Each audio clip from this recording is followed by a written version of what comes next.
स्वागत है दोस्तों आपका स्टडी जय में। नमस्कार दोस्तों, मैं जदीक्षित और आप देख रहे हैं स्टडी जय। तो चलिए वीडियो स्टार्ट करते हैं। चलिए शुरू करते हैं। क्वेश्चन है, देखो, एक पानी की टंकी जिसकी पूरी भरी होने की धारता, ये वाला तो शायद मैंने करा दिया है। अब ये वाला करते हैं, तीसरा वाला। एक पानी की टंकी 2/3 भरी हुई है। देखो ध्यान से समझना थोड़ा। ये पानी की टंकी है, ये पानी की टंकी है। अब ये पानी की जो टंकी है ये कितनी भरी है? ये 2/3 भरी है, मतलब 2/3। ठीक है, ध्यान से समझो। एक पानी की टंकी 2/3 भरी हुई है। यदि टंकी पूरी भरने के लिए 50 लीटर पानी की आवश्यकता हो, मतलब ये टंकी जो है 2/3 भाग इसका भरा हुआ है और इसको पूरा भरने के लिए हमें 50 लीटर पानी और डालना है। मैं क्या कह रहा हूँ समझ में आ रहा है? ये टंकी भरी हुई है 2/3 भाग और इसको पूरा भरने के लिए 50 लीटर पानी और डालना है। अब करना क्या है, पूछ क्या रहा है पहले तो ये देखो।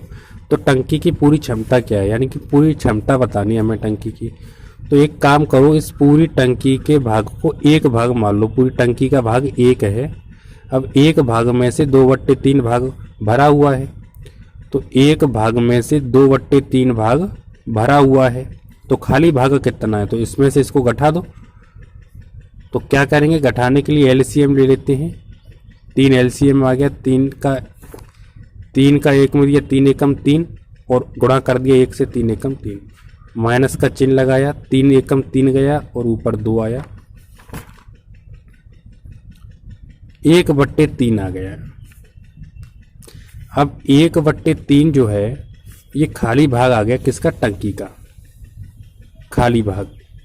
ठीक है, अब 1/3 भाग को अगर हम भरेंगे, 1/3 भाग को अगर हम भरते हैं तो इसको भरने के लिए 50 लीटर पानी की आवश्यकता है। तो एक भाग को भरने के लिए 50 गुणा 3, तो बराबर कितने लीटर पानी आएगा? 150 लीटर। क्लियर हुआ? सवाल समझ में आ गया होगा। थोड़ा जल्दी जल्दी बता रहा हूँ क्योंकि टाइम थोड़ा बहुत ज़्यादा लगता है, तो इसलिए थोड़ा समझें। अगर आपकी समझ में ना आए तो कमेंट कर दें, मैं दोबारा से वीडियो आराम से बना दूंगा। अगला क्वेश्चन है, एक ड्रम का 1/5 भाग दूध से भरा है। देखो ये ड्रम है और इसका 1/5 भाग दूध से भरा है। ठीक है, इसको पूरा भरने के लिए 28 लीटर दूध की आवश्यकता है। अब पूरा भरने के लिए 28 लीटर की, बिल्कुल सेम यही पैटर्न है, 28 लीटर दूध की आवश्यकता है। तो ड्रम की धारता बतानी है, तो क्या करना है, पूरा भाग 1 मान लो। ठीक है, तो पूरा भाग हमने ड्रम का 1 माना और कितना भरा हुआ है? 1/5 भाग भरा हुआ है। तो 1/5 भाग भरा हुआ है, तो खाली कितना है? खाली निकालना, तो घटा दें।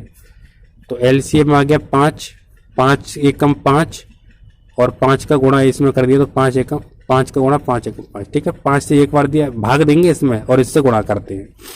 माइनस का चिन्ह आ गया, 5 से 5 गया एक बार और 1 का गुणा 1 में किया 1, तो कितना आ गया? 4/5। ये 4/5 जो है ये आ गया खाली भाग। कौन सा भाग आ गया? खाली भाग। ठीक है, तो अब खाली भाग को ही तो भरोगे, तो खाली भाग को भरने के लिए 28 लीटर दूध की आवश्यकता है। 28 लीटर दूध की आवश्यकता है, तो एक भाग को भरने के लिए कितने की आवश्यकता होगी? 28 गुणा 5, 28 गुणा 5, ये नीचे आ जाता है 4, 4 सत्ते 28 और 7 का 5 में गुणा कर दिया, तो 7/35। ये आपका आंसर है। अगला सवाल है, मैं जल्दी जल्दी करा रहा हूँ, थोड़ा नहीं समझ में आए तो बता देना। एक ड्रम पानी से 1/3 भरा हुआ है। एक ड्रम है और ये पानी से 1/3 भरा हुआ है, मतलब 1/3 भाग भरा हुआ है। यदि इसको पूरा भरने के लिए 60 लीटर पानी की आवश्यकता है। अब पूरा भरने के लिए 60 लीटर की आवश्यकता है, तो ड्रम की धारता वही एक ही जैसे क्वेश्चन है। पूरा भाग आप 1 मान लो, तो एक भाग में से 1/3 भाग अगर आप घटाओगे तो एलसीएम 3 आ गया। 3 - 1 बराबर 2/3। अब 2/3 भाग को भरना है और 2/3 भाग को भरने के लिए 60 लीटर पानी की आवश्यकता है। तो 1 लीटर भाग को भरने के लिए 60 गुणा 3, इसका इसमें गुणा, ये नीचे आ गया, तो 2 से गया 2 तिया, अब कितना आ गया 90 आ गया, 90 लीटर। आया समझ में? क्लियर हुआ? आपकी समझ में आ चुका होगा। अगला है किसी संख्या के 5/7वें भाग। किसी संख्या, तो हमें संख्या की पता नहीं है तो हमने संख्या x मान ली, ठीक है। अब इस संख्या के 5/7वें भाग, तो 5/7वां भाग एवं 7/11वें भाग। अब संख्या वही है तो उसी संख्या कौन सी है, वही है तो x है।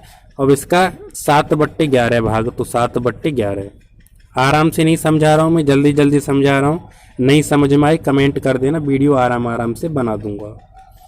7/11 भाग का अंतर 6 है, का अंतर, अंतर मतलब घटाना है, कितना है 6 है, ठीक है।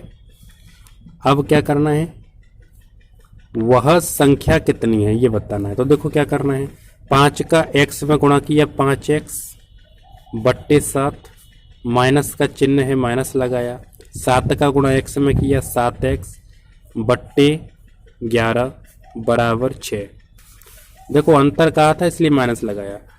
अब क्या करेंगे, माइनस का चिन्ह है, एलसीएम ले लो, 11 का और 7 का एलसीएम 77, 7 का भाग 77 में देंगे तो 7 का भाग 77 में जाएगा 11 बार, और 11 का गुणा कर देंगे 5 से। 11, 7 का भाग जाएगा 70 में 11 बार, और 11 का ऊपर वाली संख्या से गुणा कर देंगे, माइनस 11 का भाग जाएगा 77 में 7 बार और ऊपर वाली संख्या से गुणा कर देंगे, बराबर 6। 11 पंचे 55x/77, माइनस का चिन्ह है माइनस का चिन्ह लगाओ, 7 7 49x। ये समझना थोड़ा, ये 77 यहाँ नहीं है, ये बीच में है ना, मैंने एक बीच वो लगा दिया उधर, तो अब ध्यान रखना ये बीच में है, ठीक है, बराबर 6। अब 11 पंजे 55 होता है तो ये 55 है, ठीक है, 5 नहीं है, ये 55 है। तो 55 में से 49 अगर जाएंगे तो 55 में से 49 गए तो कितना बचा, 6x, ठीक है, और बट्टे 77 है तो 77 लिखा, बराबर 6।